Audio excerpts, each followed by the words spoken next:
versículo como para no seguirle el ejemplo de Saúl, ¿sí? La historia es mucho más extensa, y bueno, yo lo invito a que lean todo el libro de 1 Samuel, en realidad lo animo a que lean toda la Biblia, pero para que puedan entender después en su caso, ustedes le leen, porque justamente vamos a hacer referencia un poquito a un versículo que está en el capítulo 10 también, y así podemos entender nosotros cuál es la historia. La historia de Saúl es lamentable. Yo desde hace muchos años y estudiando la vida de Saúl, y la verdad que Saúl es el ejemplo, no voy a decir perfecto, pero es un ejemplo destacable de desobediencia, ¿sí? Un ejemplo destacable de desobediencia, un ejemplo a no seguir de una persona que quiere hacer las cosas a su manera, una persona que ha sido privilegiada por el Señor y quiso hacer las cosas a su modo, a su tiempo, como él quería, porque de repente el Señor le dio la oportunidad de ser rey, de estar por sobre todo, y así dice la historia, que Saúl era alto y lo miraba todo, o sea, nadie le llegaba a la estatura de él, sí, incluso físicamente era imponente la figura de Saúl, pero lamentablemente su corazón no estaba en sintonía con el corazón del Señor. Amén. Así que mire, él era rey. Saúl era rey. Nosotros ninguno de acá somos reyes. Pero de repente algunas veces yo prestaba atención a una de las canciones, creo que fue la penúltima que cantábamos, y cómo la canción habla de que nosotros que somos hijos de Dios, que somos esto, que somos lo otro. Y muchas veces nosotros, hermanos, llegamos a creer que ya está, que somos hijos de Dios, que hemos venido a la presencia del Señor, que el Señor nos ha perdonado el pecado, y pensamos que por eso, a causa de eso, de que el Señor nos perdonó, porque el Señor nos perdonó por su misericordia, el Señor nos buscó a nosotros, nunca le buscamos a Él nos buscó a nosotros, amén. Nunca fuimos nosotros a buscarle a Él, no nos confundamos. Él, por su misericordia, nos trajo a sus pies, por su misericordia nos lavó de todos los pecados.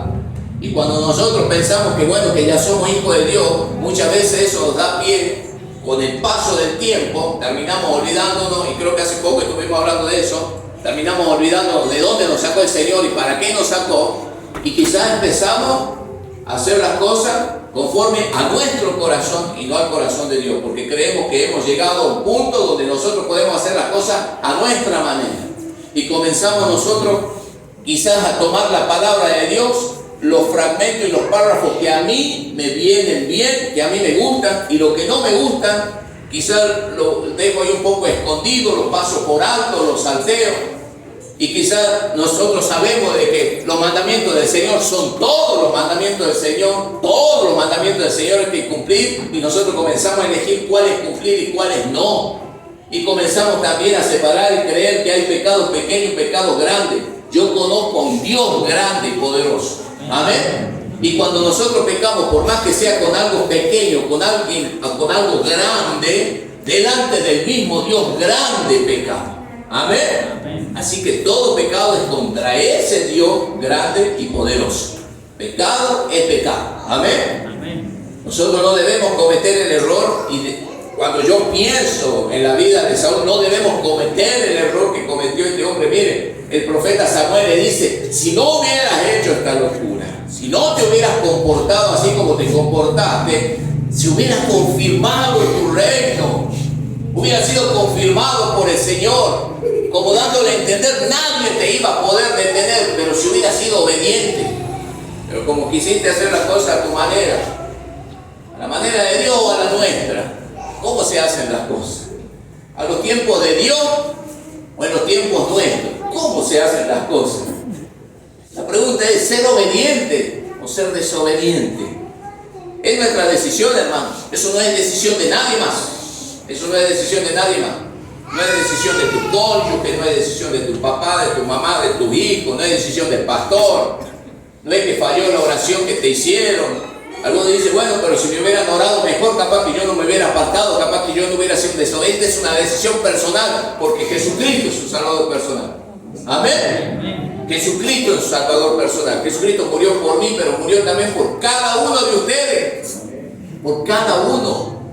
Cuando Jesucristo estaba muriendo en la cruz, cuando estaba resucitando al tercer día de la tumba, estaba pensando en nosotros, en cada uno de nosotros. En cada uno de nosotros. No estaba pensando en un grupo de personas. No estaba diciendo voy a salvar a la iglesia fulana o a la denominación tal. El Señor estaba pensando en cada uno de nosotros. Es un salvador personal. Y la decisión de nosotros de ser obediente o desobediente es personal. Es una decisión personal. No le podemos echar la culpa a nadie y decir, bueno, yo quizá hubiera sido más obediente y quizá no hubiera caído en el error si no me hubieran hecho tal o cual cosa. Era mi decisión, hermano. Era mi decisión. ¿Sabe por qué yo creo y afirmo, a pesar de que hoy por hoy encontramos muchas opiniones diversas acerca de esto, pero yo sostengo, hermano, de que el bautismo por inmersión en agua, el cual nosotros practicamos como iglesia de Dios, el bautismo por inmersión en agua se debe hacer con personas que tienen capacidad de pensar, de tomar decisiones, personas adultas. ¿Por qué no digo esto? Porque hay muchas partes del mundo donde ya están bautizando niños 5 años, 4 años, tendrán su excusa. Para mí no es así, hermano. Porque cuando nosotros vamos a las aguas del bautismo, ese bautismo arrepentimiento, nos arrepentimos de todos nuestros pecados, pero para eso hay que ser consciente, hermano. Para eso hay que tener la capacidad de tomar una decisión. Y si nosotros decimos un niño de 10 años no puede ni siquiera votar su próximo presidente de la nación, ¿cómo lo vamos a pasar por la agua del bautismo? Si no puede decir sobre su propia vida, hermano. Amén. Esto es una cuestión de decisión. Cada uno de los que estamos acá, cada uno que nos hemos decidido por Cristo, ¿somos personas adultas o no somos personas adultas? Somos personas maduras. Entendemos lo que hemos hecho. No es que hemos venido acá y de repente después de 5, 10, 20, 50 años estar en el Evangelio, yo no sabía que esto era si me hubieran avisado. La verdad que no sabía que había que hacer todas estas cosas. La verdad que no sabía a qué me estaba exponiendo o en qué camino me estaba metiendo. Sabíamos lo que estábamos haciendo. Por eso tomamos la decisión, hermano. Amén. Nosotros tomamos la decisión. Entonces es una decisión personal. Ahora nos metimos en el camino y como me decía mi nona, que ya partió, decía, ya que está en el baile, hay que bailar, ¿verdad? Si estamos en el camino, hay que caminar, hermano. Porque si estamos en el camino, hay que caminar. Esto no es camino con yo me subo ahí en el carrito y alguien me lleva en el carro. No, sería lindo así, ¿verdad? Sería lindo subirse al carro y que el pastor y los líderes tomen el carro, lo empujen y vamos todos, ¿verdad? No es así, hermano. Cada uno de nosotros tiene que caminar este camino. Esto es lo que nosotros hemos decidido, hermano. Hemos decidido. Qué bueno sería cuando predicamos el Evangelio, y muchas veces lo he enseñado esto. Cuando predicamos el Evangelio, cuando le invitamos a las personas al Evangelio, cuando le decimos venite a mi iglesia, nosotros mostramos parte linda, pero qué bueno poder decirle a la decisión que estás a punto de tomar, no te apresures. Porque la decisión que estás a punto de tomar es una decisión seria. Porque estás por tomar la decisión de seguirle a Jesucristo. Y la palabra del Señor dice, sería mejor que no me hubieras conocido, que conociéndome me rechacé, me dé la espalda. Cuando nosotros tomamos la decisión de seguirle a Cristo es una decisión seria. Porque a quien le damos la espalda el día que nos apartamos, el día que por cualquier excusa que podemos encontrar, porque somos campeones para encontrar excusas, cualquier excusa que pongamos el día que nos apartamos, no le damos la espalda al pastor, no le damos la espalda a la iglesia, no le damos la espalda a los hermanos, le damos la espalda a Dios, a Jesucristo que murió en la cruz por nosotros, a Jesucristo que es el único que derramó hasta la última gota de su sangre por cada uno de nosotros. A Él le damos la espalda. Y cuando nosotros decidimos irnos, tomamos la decisión de irnos de la iglesia, le estamos diciendo al Señor, ni me importa que hayas derramado tu sangre, ni me importa que hayas muerto por mí, yo tengo otras cosas para hacer.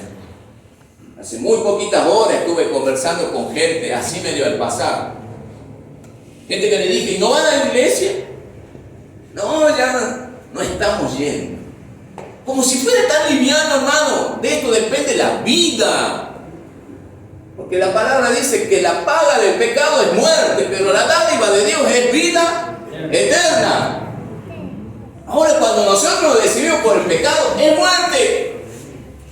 Y yo creo que hasta la misma palabra nos deja lo frío, ¿verdad? Es muerte. Y es muerte eterna. Pero si nos decidimos por el Señor, es vida. Y cuando yo le pregunto a gente, ¿y por qué no está yendo? No, ya no estamos yendo a la iglesia.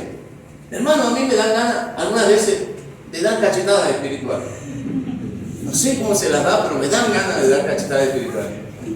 Que el Señor me enseñe cómo se las da. Pero a estas personas yo les dije, se dieron cuenta que depende de la vida de ustedes, de que no vayan a la iglesia, porque cuando Cristo venga, y no falta mucho para que Cristo venga, se me va a ir al infierno.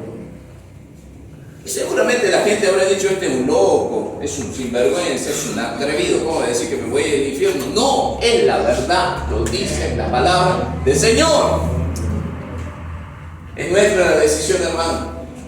Si nosotros queremos ser obedientes o desobedientes, es nuestra decisión. No ponga excusas, no ponga a nadie en el medio.